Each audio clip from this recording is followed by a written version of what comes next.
Listen, I need you to hear something important before we go any further. What I'm about to share with you, it took me 75 years to understand, and I promise you, whether you pray 5 times a day or you've never stepped foot in a church, this matters to you. So please just stay with me for a few minutes. Don't skip ahead. My name is Russell. I'm 75 years old, and I've spent my entire life wrestling with one question that I think every single person asks themselves at some point. What do I actually believe? I grew up in a household where Sunday wasn't negotiable. We were in those pews every single week. My father was a deacon, my mother taught Sunday school, and I memorized verses before I could tie my shoes. Back then, everything seemed so clear, so certain. The answers were all there in black and white, and if you had doubts, well, you just didn't say them out loud. But here's what nobody tells you when you're young. Life doesn't care about your certainty. It comes at you with experiences that don't fit neatly into the answers you were given. And when I was 23, I watched my best friend die in a car accident. He was a good man, better than me in a lot of ways. He helped people, he was kind, he was generous, and he was gone in an instant. I remember standing at his funeral listening to all the usual words about God's plan and a better place, and for the first time in my life I felt angry. Not sad, angry, because none of it made sense to me anymore. That anger, it started something in me that I couldn't stop. I started asking questions, real questions, not the kind you ask in Sunday school where you already know the acceptable answer. I read everything I could get my hands on. The Bible, yes, but also the Quran, Buddhist texts,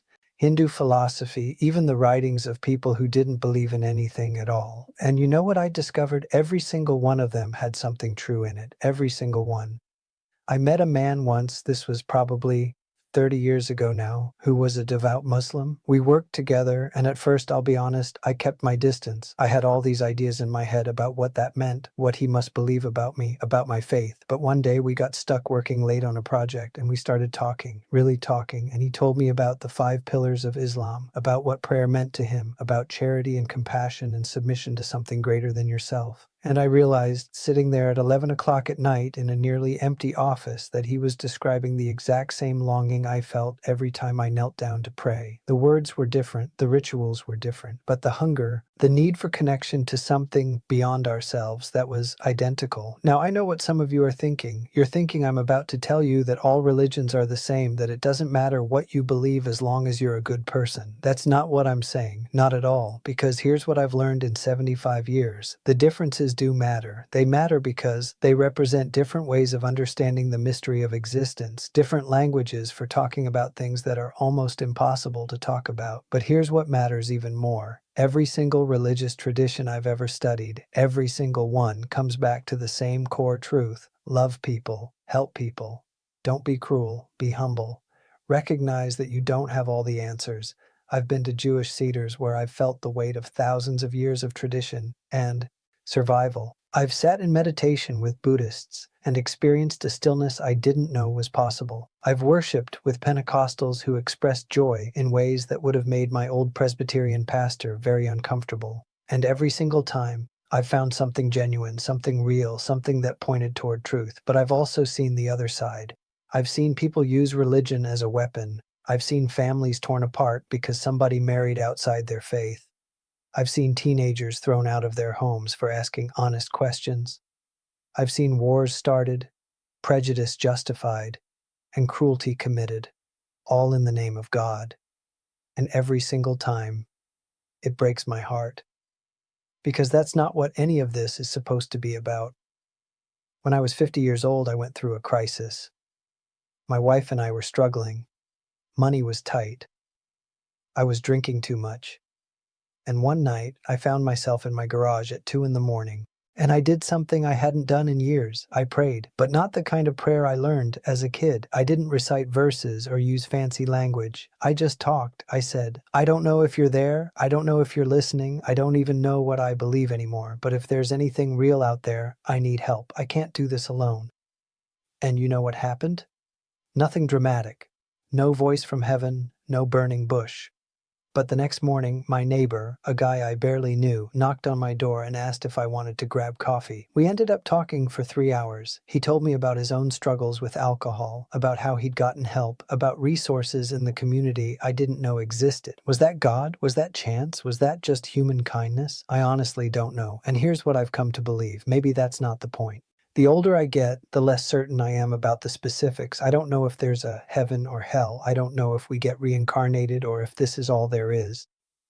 I don't know which prayers are the right ones or which day is the correct Sabbath. And you know what? I'm okay with that now because what I do know, what I'm absolutely certain of after 75 years is this. The mystery is bigger than any of us. It's bigger than any book, any building, any tradition. And the appropriate response to that mystery isn't certainty. It's awe. It's humility. It's wonder. I watch young people today and I see them leaving religion in droves. And I understand why. They've seen the hypocrisy. They've seen the judgment. They've been hurt by people who claim to speak for God. And I want to tell them, I get it, I really do. But I also want to tell them this. Don't throw out the search for meaning just because some people have poisoned the well. Don't give up on the big questions just because somebody gave you bad answers. You don't have to accept everything you were taught. You don't have to stay in a tradition that doesn't feed your soul. But don't stop asking the questions. Don't stop looking for connection, for purpose, for something that makes you feel like you're part of something bigger than yourself. Because that longing, that's not religious programming. That's human. That's real. I still go to church most Sundays. Not because I think it makes me better than people who don't. Not because I believe I have to in order to be saved. I go because there's something about gathering with other people, singing together, sitting in silence together, wrestling with meaning together, that feeds something in me. But I also have a Muslim friend I meet for coffee every Thursday. I read Buddhist teachings before I go to sleep. I learn from atheists who have thought more deeply about ethics and morality than most religious people I know. And here's what all of that has taught me. The point isn't to have the right answers. The point is to remain curious, to stay humble, to recognize that every person you meet is carrying their own piece of the truth, even if it looks nothing like yours, especially if it looks nothing like yours. My wife passed away 3 years ago. We were married for 52 years. And in those final weeks when she was in hospice, she asked me, Russell, do you think I'm going to see you again? And I looked at her, this woman I'd loved for more than half my life, and I said, I don't know, but I hope so. And if there's any justice in the universe, any love at the heart of existence, then yes. I have to believe yes. Was that faith? Was that hope? Was that denial? Again, maybe the distinction doesn't matter as much as we think. What I've learned is that the most important thing isn't what you believe, it's how you treat people because of what you believe. If your faith makes you more loving, more compassionate, more humble, more willing to serve others, then it's doing what faith is supposed to do. If it makes you judgmental, cruel, arrogant, or afraid, then something's gone wrong. And that's true whether you're Christian, Muslim, Jewish, Hindu, Buddhist, or none of the above. I'm 75 years old. I've got maybe another 10 years if I'm lucky. And I'm still figuring it out. I'm still asking questions. I'm still being surprised by where I find truth and beauty and meaning. And I wouldn't have it any other way. So whether you're deeply religious or whether you think all of this is nonsense, whether you're somewhere in between or still figuring it out, I want you to know this. Your questions are valid. Your doubts are not a sign of weakness. Your search for meaning is one of the most human things about you. Don't let anyone take that away from you. Don't let anyone tell you they have all the answers when the mystery is so much bigger than any human mind can hold. Stay curious, stay humble, love people, help people, be kind, and keep asking the big questions because those questions are what make us human. There's a whole channel here where people my age share what they've learned from living, from struggling, from questioning, from growing. If this meant something to you, I'd love for you to subscribe and turn on notifications. Maybe something we share will help you on your own journey. And hey, if you've got your own story to share, something you think people should hear, go ahead and fill out that form in the description. The next video could be yours. Keep searching, keep questioning, keep being kind.